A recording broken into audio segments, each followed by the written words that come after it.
오늘 영상만 보셔도요, 제가 여러분이 사망할 사망 위험을 43% 낮춰드리겠습니다. 뿐만 아니라요, 일상적인 생활에서 에너지 레벨이 올라갈 거고 기분이 좋아질 거고요, 삶의 질을 확 올릴 수 있을 거예요. 우리가 이 에너지를 높이고 만족도를 높이기 위해서 얼마나 소비를 많이 합니까?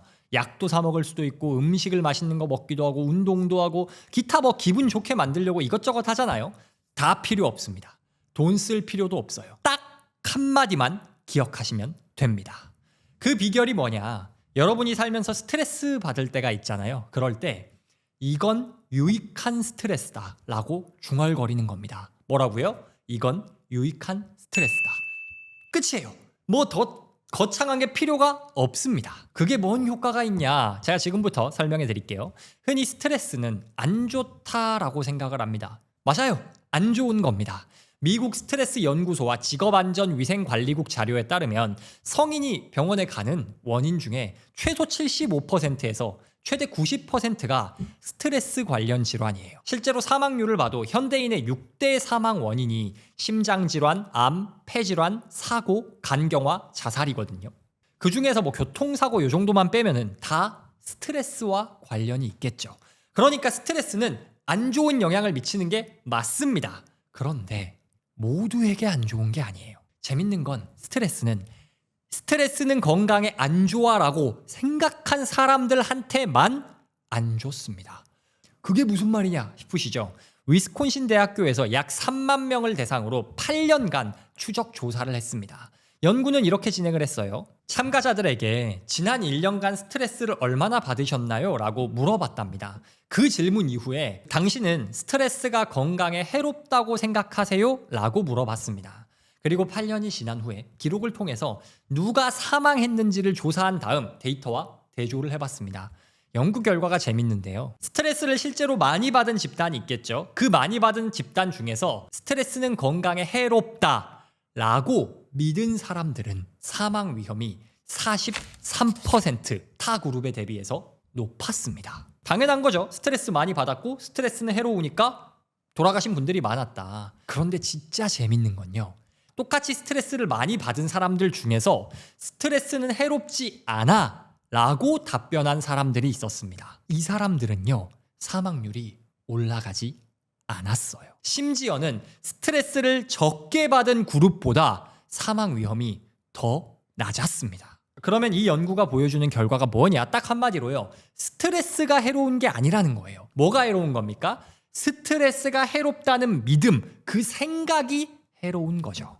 야, 그게 말이 돼? 왜 그래? 이렇게 생각하실 수 있는데 실제로 신체 반응을 보면은 다르게 나타난다고 합니다. 일단 우리가 스트레스 받는 상황에 닥치면요, 무조건 심장이 빨리 뛴대요. 무조건 어쩔 수 없어 그건. 그런데 스트레스는 해롭다라고 생각하는 사람들은 심장이 빨리 뛰면서 혈관도 수축한다고 합니다. 그럼 어떤 일이 벌어져요? 고혈압이 생기고 심혈관 질환이 생깁니다.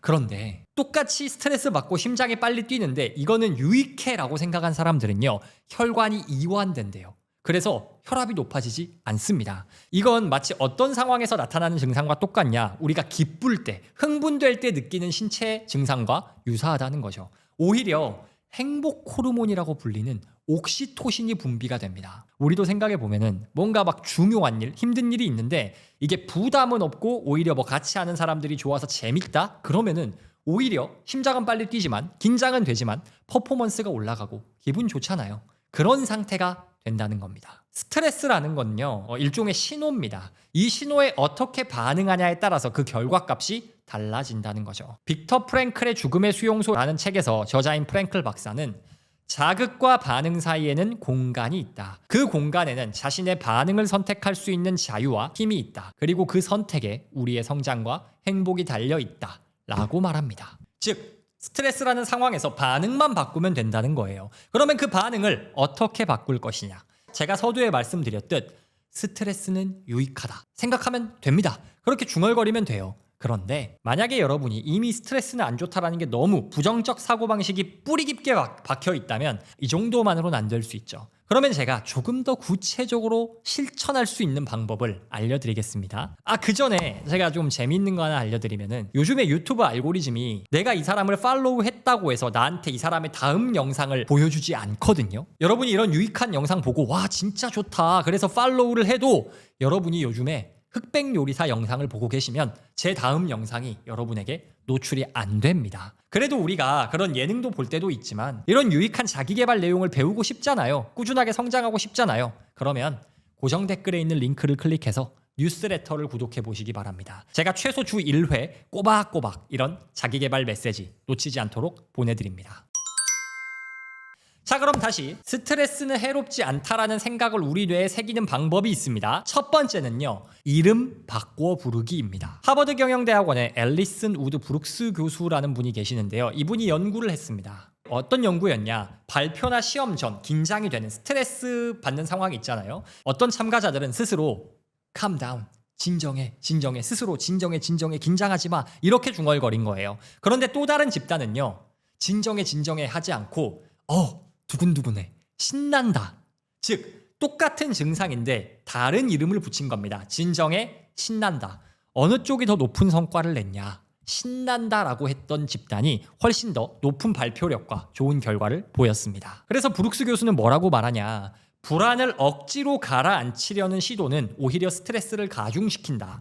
하지만 불안을 흥분이나 에너지라는 말로 이름을 바꾸는 것만으로도 뇌는 이걸 위협이 아니라 기회로 인식한다는 겁니다. 철학자 비트겐슈타인은 언어는 세상을 인식하는 틀이라고 말했거든요. 내 언어의 한계는 내 세계의 한계를 의미한다 라고 말했습니다. 즉 내가 어떤 언어를 사용하냐에 따라서 세상이 달라진다는 거죠. 이름만 바꿔 불러도 큰 힘이 생깁니다. 인생은 결국 말하는 대로 되는 거예요. 똑같은 상황에서 불안하다, 진정해 라고 말하는 것보다 흥분된다, 기대된다, 재밌다라고 말하기만 해도 반응이 달라진다는 거죠. 스트레스에 대한 인식을 바꾸는 두 번째 방법은요, 의미 부여하기입니다. 스탠퍼드 대학교 심리학자 켈리 맥고니걸 교수의 저서와 강연에서 이 의미 부여하기가 뭔지를 가장 명쾌하게 설명해 주는데요. 맥고니걸 교수의 저서인 스트레스의 힘의 핵심 내용은 이겁니다. 스트레스는 내가 가치를 두는 대상, 내가 의미 있게 생각하는 게 위협받을 때만 생긴다. 그렇지 않습니까? 우리가 뭔가 스트레스 받아 그런 거는 이게 나한테 중요하기 때문에 그 중요한 무언가가 위협받을 때만 스트레스를 받아요. 일도 중요하지 않은 거엔 스트레스를 잘 받지 않습니다. 받아도 금방 극복해요. 즉 내가 스트레스를 많이 받는다는 건 내가 나에게 의미 있는 여러 가지 영역에 열정을 쏟아붓고 있다 라는 뜻이 된다는 거죠. 책에 이런 내용이 나옵니다. 스트레스는 당신이 아끼는 무언가가 위협받을 때 발생한다. 그러므로 스트레스가 있다는 것은 당신의 삶에 의미가 있다는 가장 확실한 증거다. 스트레스를 피하는 것은 인생의 의미를 피하는 것과 같다. 스트레스는 피할 수도 없고요. 피해서도 안 됩니다. 우리가 뭔가 힘들다, 어렵다라고 말하는 건요. 그곳에, 그 일에 가치가 있다는 거예요. 육아는 힘듭니다. 스트레스 많이 받아요. 그렇지만 그래서 가치가 있습니다. 사업은 힘듭니다. 그러나 가치가 있죠. 운동은 힘듭니다. 그래서 하는 게 가치가 있는 거예요. 반면에 스트레스가 없는 거 어떻습니까? 넷플릭스, 유튜브만 보는 거. 거기에 무슨 마찰이 있고 거기에 어떤 힘든 게 있습니까? 그냥 보면 되잖아요. 그런데 어떻습니까? 가치가 없죠. 물론 이런 유익한 컨텐츠 보는 건 빼고요. 자, 어쨌든 스트레스가 있다라고 하면은 의미가 있다는 말입니다. 그럼 그 스트레스를 다 피한다? 인생의 의미를 피하게 된다는 거죠. 그러니 뭔가 스트레스 받는 상황이 닥치면은 그렇게 생각하시기 바랍니다. 이 일은 나에게 의미 있는 일이구나. 이걸 감당해내면 내가 의미 있는 분야에서 발전할 수 있겠구나. 정리하겠습니다. 모든 만병의 근원이 스트레스입니다. 그런데 그 스트레스는 해롭다라고 생각해야만, 그런 사람들에게만 해롭습니다. 이건 이로운 거야 라고 생각하면요, 오히려 스트레스가 없는 것보다 더 좋은 결과를 만듭니다. 그러면 어떻게 해야 스트레스는 이롭다라고 생각할 수 있다고요? 스트레스 받을 때마다 이건 이롭다, 나에게 유익하다 라고 중얼거리기. 그걸로 안 되면은 이름을 다르게 부르기. 긴장된다, 힘들다가 아니라 즐겁다, 기대된다. 세 번째, 의미 부여하기.